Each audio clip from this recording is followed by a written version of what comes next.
Matthew 16. The Pharisees and Sadducees came to Jesus and tested him by asking him to show them a sign from heaven. He replied, "When evening comes, you say, 'It will be fair weather, for the sky is red,' and in the morning, 'Today it will be stormy, for the sky is red and overcast.' You know how to interpret the appearance of the sky, but you cannot interpret the signs of the times. A wicked and adulterous generation looks for a sign, but none will be given it except the sign of Jonah." Jesus then left them and went away. When they went across the lake, the disciples forgot to take bread. "Be careful," Jesus said to them. "Be on your guard against the yeast of the Pharisees and Sadducees." They discussed this among themselves and said, "It is because we didn't bring any bread." Aware of their discussion, Jesus asked, "You of little faith, why are you talking among yourselves about having no bread? Do you still not understand? Don't you remember the 5 loaves for the 5,000, and how many basketfuls you gathered?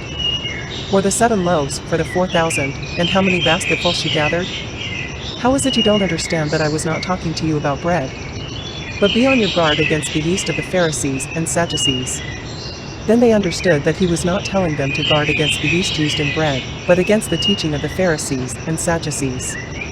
When Jesus came to the region of Caesarea Philippi, he asked his disciples, "Who do people say the Son of Man is?" They replied, "Some say John the Baptist, others say Elijah, and still others, Jeremiah or one of the prophets." "But what about you?" he asked. "Who do you say I am?"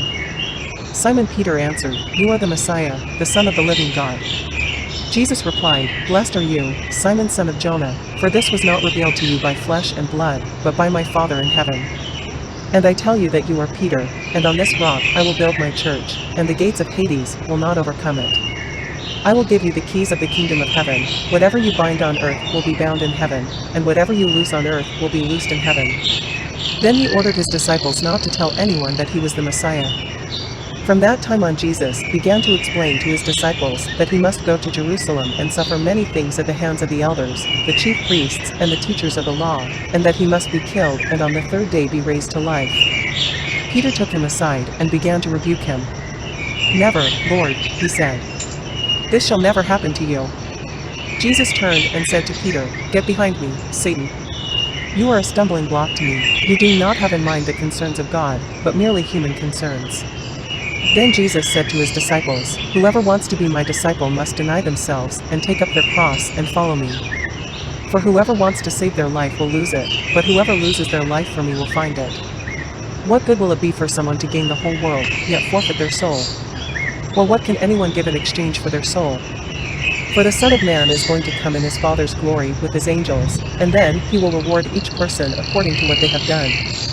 Truly I tell you, some who are standing here will not taste death before they see the Son of Man coming in his kingdom."